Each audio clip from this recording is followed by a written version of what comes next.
Barak to Yahweh, Barak to Yahushai, Barak to Yahweh, Barak to Yahushai, Barak to Yahweh, Ba'ashem, Yahushai, Ba'ashem, Kwakadash, the honors and salutations to the elders, our apostles of Great Millstone, unto the Zaquayim, Wa'akim, try the four corners of earth, greetings.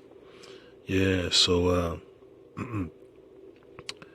whew, yeah, you could see the pressure on the people, their concerns as per this conflict over there between Ukraine and Russia, all right? And then you got NATO, EU, the UN, expressing concerns with Russia as per them stationing their troops on the borders of Ukraine.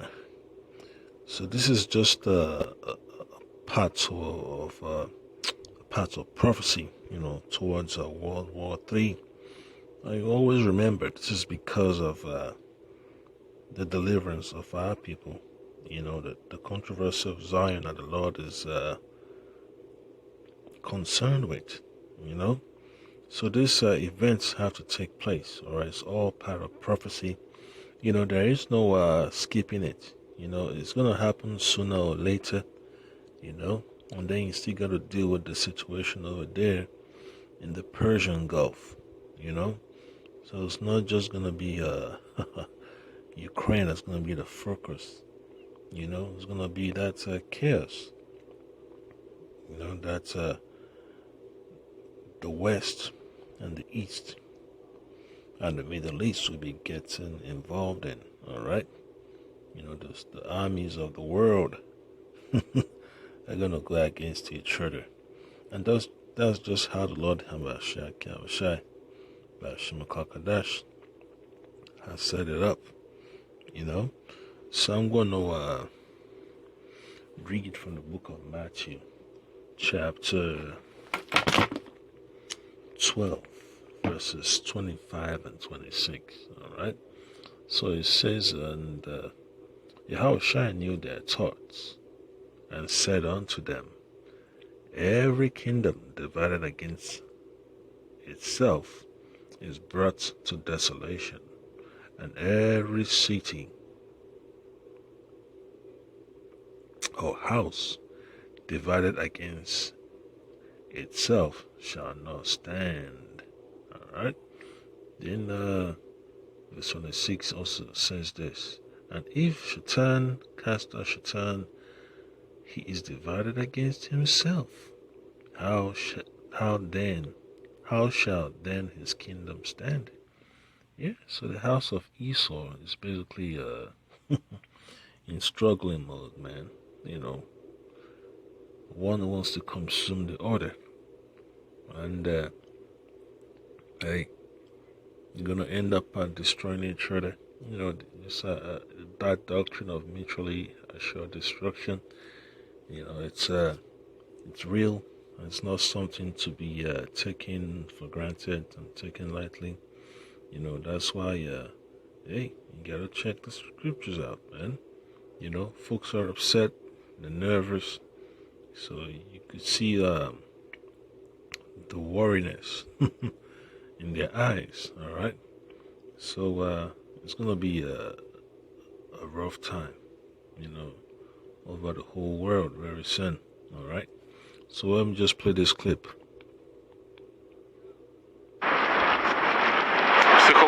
Psychologically, I'm ready for a war. As for the other preparations, no, not really. I haven't taken any specific action yet, but psychologically, yes. Yeah, he made a solid point. Being psychologically prepared for the breakdown of society, because what happens during war? The destruction of infrastructure. People start getting bugged out.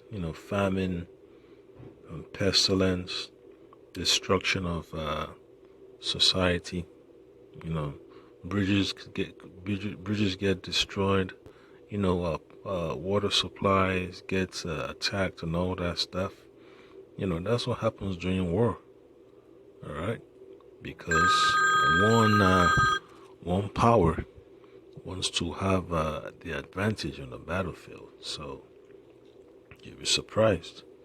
There's no gonna be any worry as per collateral damage, because one side wants to show prowess on the battlefield, and it's important, man, not to neglect, the value of how you say the scale of damage that that will be, that you see, when chaos breaks out. You see the destruction of property in Iraq. You see the destruction of homes and infrastructure in Syria, Libya, and all that stuff. Even the so-called African countries, you see that.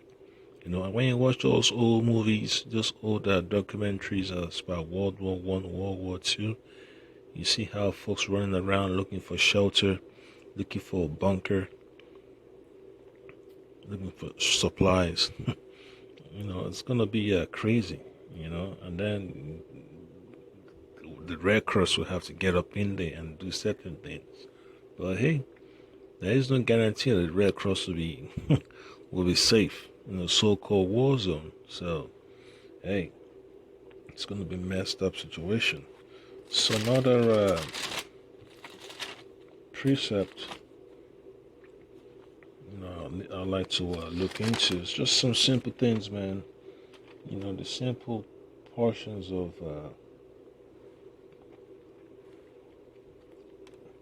the scriptures lets you know what you have to look forward to. All right. So this is Matthew chapter 24, verse 6. It says, "And ye shall hear of wars and rumors of wars, saying that ye be not troubled. For all these things must come to pass, but the end is not yet." All right. Then verse 7 says this, "For nation shall rise against nation, and kingdom against kingdom, and there shall be famines and pestilences and earthquakes in diverse places." Verse 8, "All these are the beginning of sorrows." Scriptures can, I couldn't have said it any better than the scriptures, man. All these are the beginning of sorrows, rumors of wars, and all that stuff. Famines, earthquakes, and pestilences in diverse places. So it's not just going to be concentrated in Europe. It's going to spread out through the world, through the Americas, through Europe, through the regions of Africa, Asia also. So it's going to be chaos. To be honest, we're already thinking of packing the get-out bag, and if it comes to the worst, we will head to Poland to our relatives there. I think Blinken is the man who can deal with the issue, and I think there is a chance for them to reach some kind of agreement. But I think it's bad that there are no Ukrainian representatives at the talks in Geneva. This is not a trilateral meeting. Yep. So the two men had a solid point. One was talking about being psychologically prepared. For a man of the Lord, you gotta be prepared spiritually and psychologically.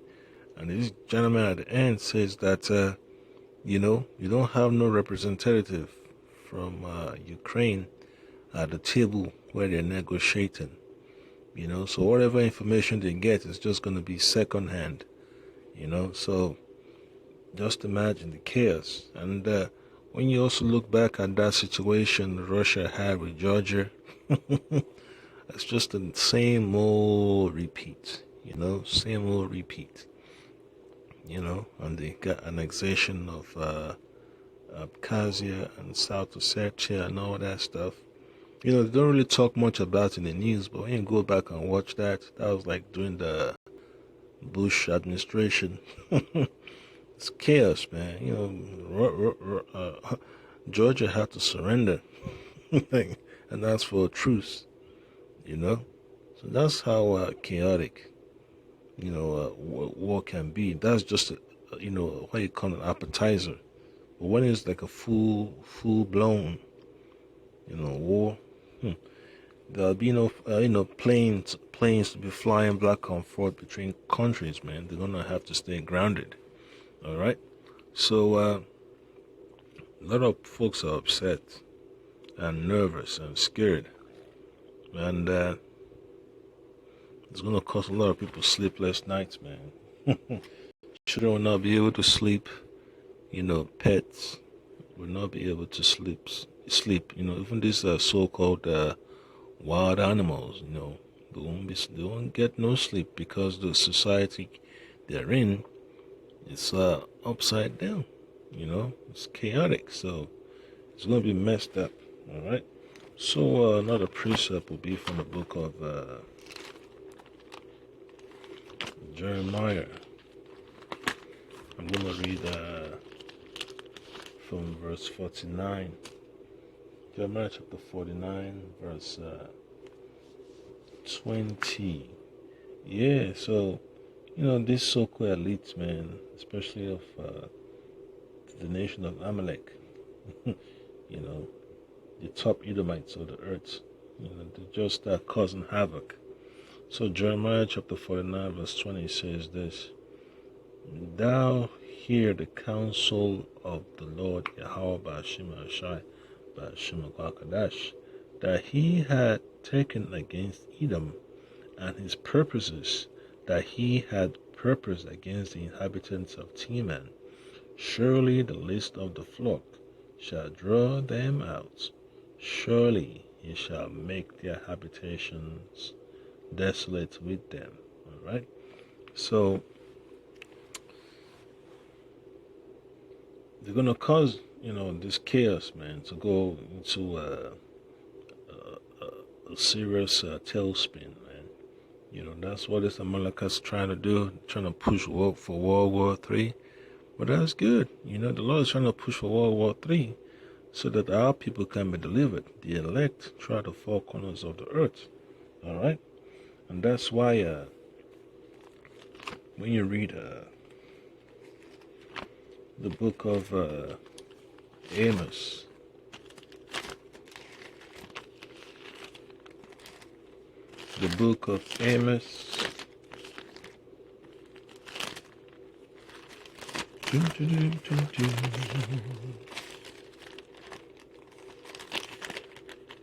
Yep.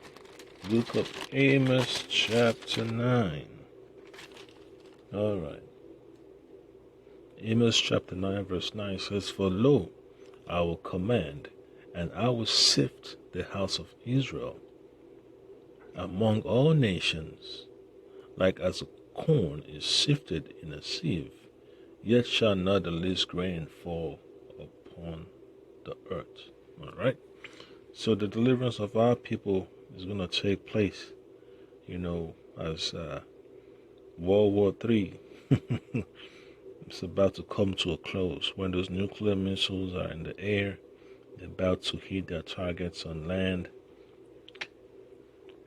That's when, the angels of the Lord will be my people. That's when you're going to hear that commandment of the Lord, come up hither, And that's what we're looking forward to, man, to be found in the book of life, the list of salvation. That's what we're looking forward to having. And that's the plan of the elite, man, to cause chaos and have the people of the earth suffer, namely the children of Israel, the Israelites, so they could hold on to their power. They want the birthright back so bad that they are willing to start World War III. And that's the whole agenda. They have to find measures by which they could bring about the lowering of the world's population. And, the last resort is the nuclear missiles. And the Lord is going to force them to use it, So Revelation chapter 17, verse 10 says this: And there are 7 kings, 5 are fallen, and one is, and the other is not yet come. When he cometh, he must continue a short space. All right, so this is talking about the EU,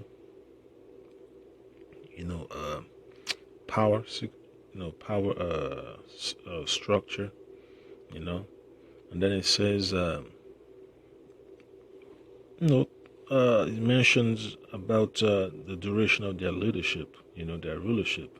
And the beast that was and is not, even he is the 8th, and is of the 7, and goeth into perdition. And that's America. America is that 8th beast, because he is a offshoot of the British Empire, And then it says, and the 10 horns which thou sawest are 10 kings, which have received no kingdom as yet, but receive power as kings 1 hour with the beast. All right. So that was then. That was a prophecy that had not yet taken place during the time of the Apostle John. And centuries later, those prophecies, took place. And we're getting close to the end. All right. Then verse 13 says, These have one mind, and shall give their power and strength unto the beast. So the EU is going to push America towards confrontation with Russia. All right. And that's what's going to happen, man. That's what the elites are trying to do. They're trying to force America into that direction of direct conflict with Russia. That's why you have the Secretary of State, going to Ukraine, trying to pull some strings, So that's what happens, man. And hey, it's part of the Lord's plan. These are the chaotic events that need to take place before our salvation can be can be seen for real, can be made public, how I say it, can be revealed to the whole world, that the salvation of our people is around the corner. That's why the Lord Hamashiach Yahushua said we should lift up our heads, for our salvation draweth nigh. All right. So that's the point that I came. The Edomites have no hope. They're talking about diplomacy. They're talking about going to another country to seek for shelter. The whole world's about to reel to and fro like a drunkard. Chaos is about to be unleashed upon the face of the earth. So that's why it's important, to pray to the Lord Hamashiach Yahushua B'Hashem HaKadosh cover us in these last days. All right. So that is the point that I came. I brought so we get delivered. Shalom.